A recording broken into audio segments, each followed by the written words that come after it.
안녕하십니까. 저는 올 2월 초에 인공와우 수술을 받고 새 삶을 살고 있는 문소연이라고 합니다. 그리고 초등학교 교사로 근무하며 매일매일 아이들을 만나고 있습니다. 저는 원래 건청인이었습니다. 그러나 19살이던 2013년에 오른쪽 귀의 청력을 완전히 잃었고 왼쪽 귀 또한 많이 안 들리게 되었습니다.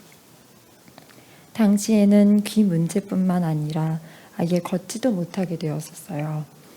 매 순간 발이 불에 대는 것처럼 아팠고 식사를 잘하지도 잠을 잘 자지도 못했습니다.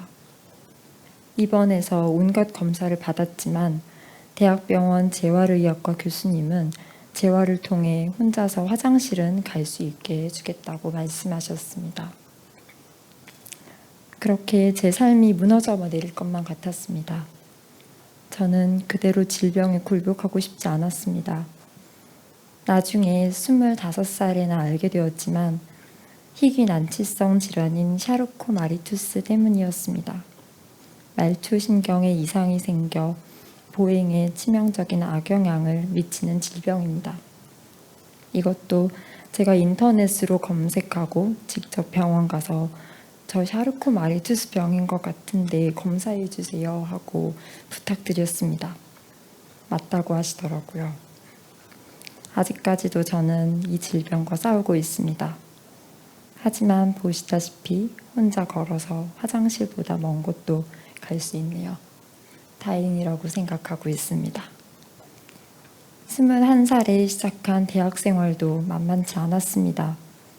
언제나 귀 기울여 들으려고 노력해도 늘 빠뜨리는 것들이 있었고요. 그때마다 스트레스도 많았습니다만 저에게 주어진 대학 생활을 중간에 쉬지 않고 마무리하고 싶다는 욕심으로 한 학기도 휴학하지 않고 졸업했습니다. 4년 내내 거의 맨 앞자리에만 앉아 있었던 것 같네요. 그땐 보청기처럼 사용할 수 있는 휴대폰 어플을 썼습니다. 이어폰을 꽂고 있어야 했기에 교수님들께 허락을 부탁드린다는 메일을 보내곤 했었는데요. 그때 어떤 강사님이 답변으로 그러시더라고요. 당신도 귀가 좋지 않아서 인공와우 수술을 하셨다고요. 저는 그때 인공와우에 대해 처음 알게 되었습니다. 물론 제가 몇 년 후에 와우 수술을 받게 될지는 그때 꿈에도 몰랐습니다. 사람 일은 참 한치 앞을 알 수가 없더라고요. 졸업 후 발령받기 전까지 세상에 대한 경험을 쌓고 싶다는 생각에 잠시 회사 생활도 했습니다. 그리고 발령이 다가왔을 때쯤 보청기를 착용하게 되었습니다. 그러나 작년 10월 그나마 남아있던 청력이 자꾸만 약해지는 걸 느꼈습니다. 바로 병원을 찾아 할 수 있는 모든 치료를 해봤지만 저는 결국 아무것도 들을 수 없는 상태가 되고 말았습니다. 보청기를 착용한 지 불과 8개월 만에 말입니다. 많이 슬펐고 또 절망했습니다.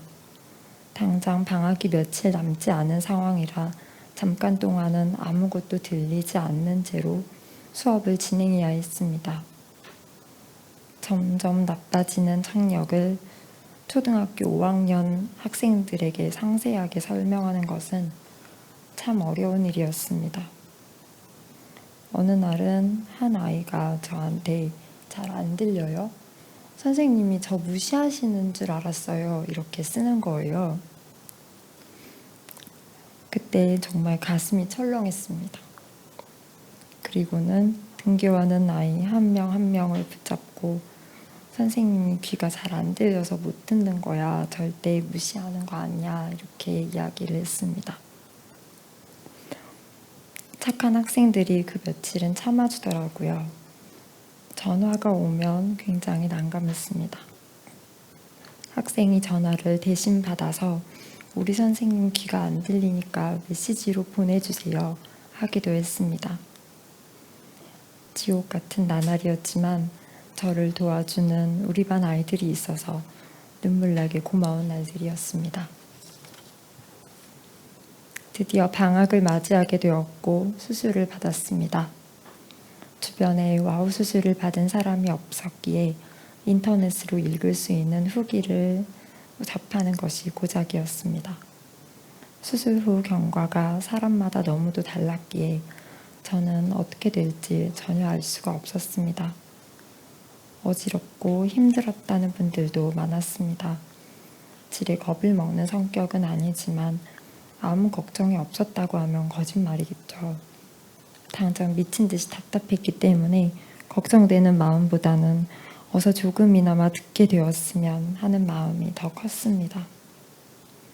어음기를 붙이는 날은 지금도 생생합니다.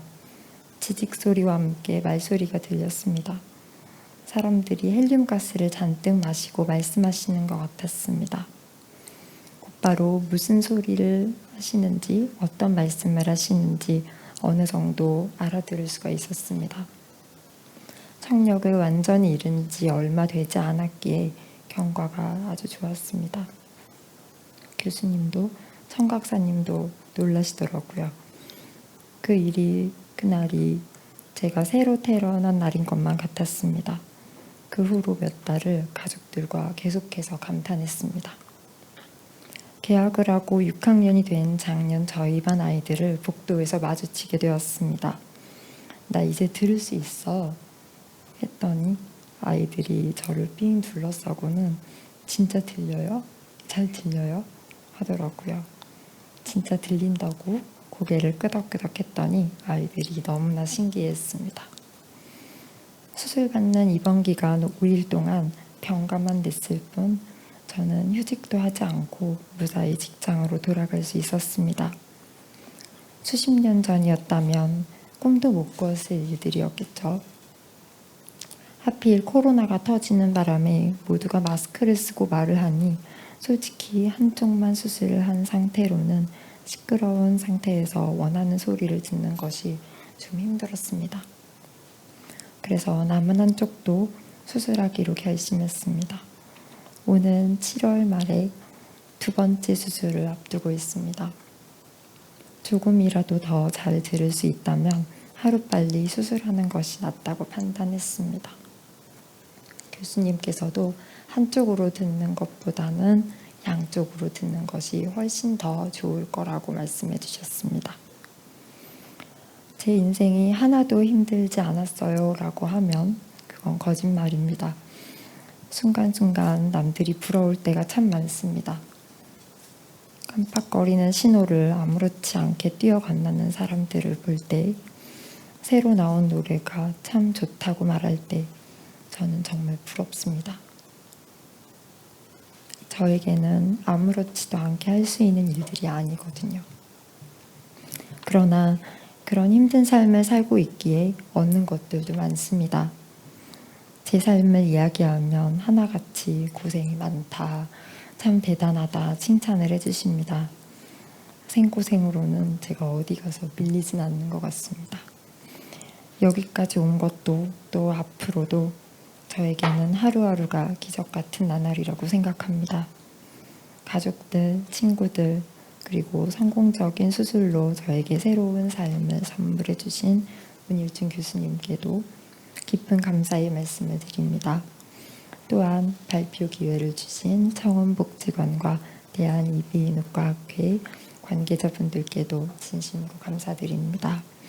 늘 그래왔듯이 일희일비하지 않고 저에게 주어진 삶을 살아나가겠습니다. 감사합니다.